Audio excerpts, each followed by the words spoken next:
Sholawat itu adalah jarak kedekatan antara hamba dengan manusia yang paling dicintai Allah Ta'ala, yaitu dengan baginda Muhammad SAW.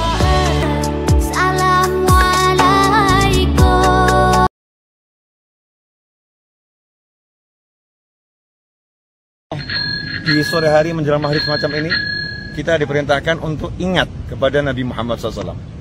Allah perintahkan kita untuk ingat pada baginda Muhammad SAW, yaitu baca sholawat 10 kali di sore hari.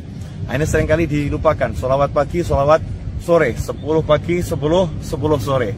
Nah, itu jaminannya apa? Dapat syafaat dari baginda Muhammad Sallallahu Alaihi Wasallam. Sholawat itu adalah jarak kedekatan antara hamba dengan manusia yang paling dicintai Allah Ta'ala, yaitu dengan baginda Muhammad SAW. Kedekatan dengan Rasulullah berarti kedekatan dengan Allah Subhanahu wa Ta'ala. Semakin kita banyak bersolawat, semakin kita tak berjarak dengan Nabi Muhammad Sallallahu Alaihi Wasallam.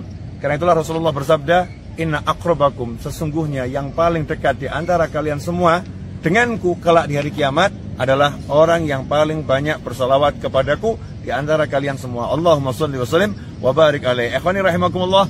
Karena itu yuk kita sadarkan diri kita untuk menjalin hubungan dengan baginda Muhammad SAW, untuk mengkontakkan, ya, mentautkan hati kita dengan Rasulullah SAW. Kalau kita sudah terikat hati kita dengan Nabi Muhammad SAW, dengan banyak bersolawat, maka nanti lambat laun tubuh kita ini akan meniru, meneladani, dan berakhlak mulia seperti Nabi Muhammad SAW, sehingga kita pun layak ditempatkan di tempat-tempat yang mulia, di muka bumi ini, di alam barzah nanti, di padang mahsyar nanti, sampai di tempat kemuliaan, yaitu di jannahnya Allah SWT, dan bertemu dengan zat yang maha mulia, yaitu Allah Subhanahu wa Ta'ala. Terus bersolawat agar tergapai segala hajat dan mendapatkan syafaat, hidup mulia di dunia hingga di akhirat.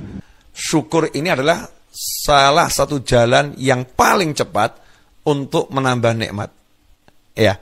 Kemudian syukur juga salah satu jalan yang paling cepat untuk menjadi wali Allah. Karena Allah menyatakan, wa qalilum min ibadiyasy syakur. Sangat sedikit dari hamba-hambaku yang pandai bersyukur. Jadi orang yang pandai bersyukur ini masuk dalam kelompok wali-wali Allah, orang-orang pilihannya Allah Subhanahu wa Ta'ala. La in syakartum la azidannakum. Kalau kalian bersyukur, pasti aku tambah. Nah, siapa di antara kita yang nggak pengen dapat tambahan? Ya pasti kita pengen dapat tambahan nikmat. Nah, dan syukur merupakan qaidun ni'mah. Syukur itu adalah cara untuk mengikat nikmat, ya. Syukur adalah cara untuk mengikat nikmat, sehingga nikmat yang ada itu tidak lepas. Lantas bagaimana caranya agar kita menjadi manusia yang mudah bersyukur? Caranya bagaimana? Yang pertama adalah menyadari punya nikmat. Ya, kalau nggak menyadari punya nikmat, ya nggak bisa bersyukur. Kalau nggak menyadari punya nikmat, ya nggak bisa berterima kasih kepada pemberi nikmat. Karena itu, mau tidak mau, kita harus meluangkan waktu untuk merenung. Dan waktu itu nggak perlu lama, ya nggak perlu lama. Walaupun cuman sesaat, walaupun cuman sekejap, tapi kita mengingat semua nikmat yang Allah berikan kepada kita. Salah satu caranya adalah menghayati betul-betul apa yang sudah diajarkan oleh Nabi Muhammad Sallallahu Alaihi Wasallam. Selepas sholat, kita disuruh mengucapkan Subhanallah 33, Alhamdulillah 33, Allahu Akbar 33, ditutup dengan kalimat tahlil. Nah, ikhwani rahimakumullah, 33 ucapan Alhamdulillah itu gunakanlah untuk merenungkan nikmat yang ada pada diri kita. Mulai dari nikmat Islam, iman, nikmat ilmu, nikmat sehat. Nikmat sehat mari kita detilkan lagi. Alhamdulillah saya diberi penglihatan yang sehat. Alhamdulillah saya diberi pendengaran yang sehat. Alhamdulillah, alhamdulillah, alhamdulillah. Sampai 33.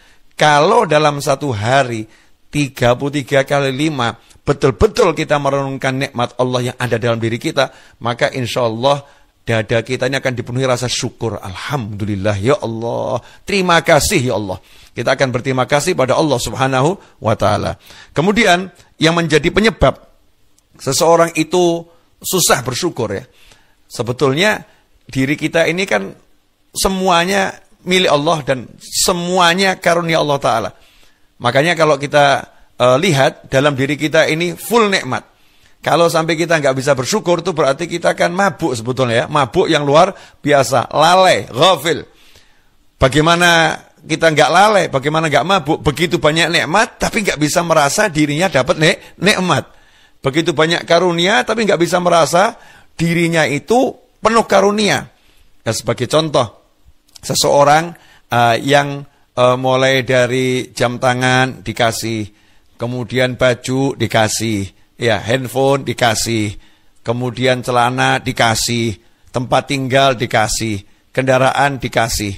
Kemudian orang tadi ngomong kepada yang memberi, ya, kamu nggak pernah beri saya apa-apa, kamu nggak pernah ngasih saya apa-apa. Padahal semua ini yang ada di dirinya pemberian dari orang tersebut. Maka ini saya katakan orang yang sangat lalai akan jasa orang lain. Mabuk dia, nggak bisa melihat semua yang di dirinya itu, mulai pakaian, mulai celana, mulai jam tangan, mulai tempat tinggal, kendaraan, semua pemberian dari orang tersebut. Nah, sementara semua yang di diri kita ini pemberian dari Allah Subhanahu wa Ta'ala. Lantas kenapa sampai kita menjadi lalai, ghafil? Jawabannya adalah karena ada setan.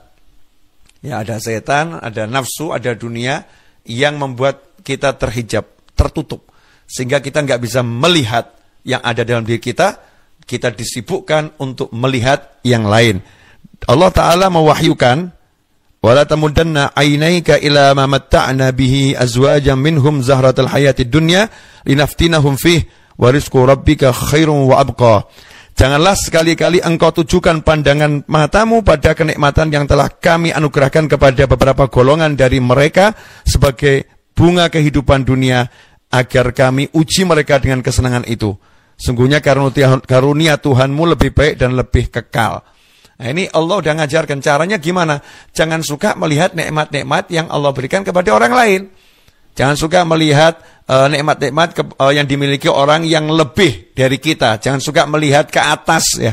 Jangan suka melihat ke atas. Karena sibuk melihat ke atas, sibuk melihat kenikmatan yang dimiliki orang lain, itu menyebabkan kita tidak bisa merasakan nikmat yang ada dalam diri kita.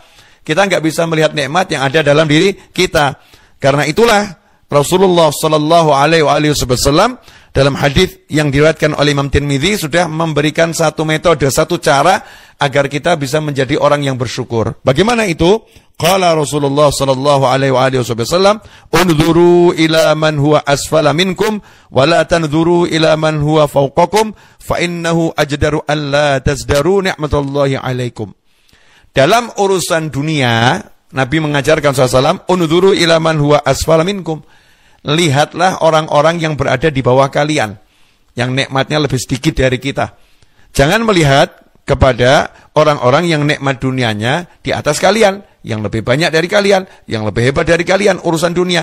Jangan, tapi melihat kepada yang lebih susah, melihat kepada yang lebih rendah kenikmatannya. Kalau kita sehat, lihat orang yang sakit. Kalau kita punya nikmat, lihat orang yang nggak punya nikmat itu. Kalau kita bisa punya motor, lihat orang yang nggak punya motor. Kalau kita bisa jalan, lihat orang yang nggak bisa jalan. Terus lihat kepada yang lebih susah, lihat kepada yang lebih rendah, melihat yang di bawah kita. Jangan melihat yang lebih tinggi untuk urusan dunia. Fa innahu, karena sesungguhnya kalau kita melakukan hal tersebut, melihat kepada yang lebih rendah, melihat kepada yang lebih susah, Rasul menjanjikan, kalau itu kamu lakukan, engkau tidak akan meremehkan nikmat Allah yang ada pada diri kalian. Ya, kalian tidak akan meremehkan nikmat Allah yang ada dalam diri kalian. Artinya apa? Kalau kita biasa melihat yang di bawah, maka kita akan menjadi orang yang mensyukuri apa yang kita nikmati. Nah, bagaimana caranya melihat yang lebih rendah? Bagaimana caranya melihat kepada yang lebih susah? Ya, caranya nomor satu, dengan betul-betul merenungkan. Ya, merenungkan orang-orang yang susah, orang-orang yang di bawah kita kenikmatan duniawinya. Kita renungkan itu. Nomor dua, dengan bergaul. Ya, mendatangi orang-orang yang lagi dalam keadaan susah, orang-orang yang lagi dalam keadaan sakit. Makanya kita diperintahkan ya untuk menjenguk orang yang sakit. Tentunya kan yang sehat nih yang menjenguk orang yang sakit. Diperintahkan menjenguk orang yang sakit. Diperintahkan kita untuk bergaul bersama orang-orang yang dalam keadaan membutuhkan. Ya, agar kita apa? Punya empati. Ya, kita punya empati, kemudian kita menjadi seorang yang tidak sombong, seorang yang bersyukur kepada Allah Subhanahu wa Ta'ala. Inilah beberapa cara agar kita bisa menjadi orang yang bersyukur. Mudah-mudahan setelah menyaksikan tayangan ini, ya kita semua bisa menjadi manusia yang lebih pandai untuk bersyukur dan menyadari nikmat Allah pada diri kita. Jazakumullah khairan atas pertanyaannya dan perhatiannya. Semoga berkah untuk semuanya. Wassallallahu ala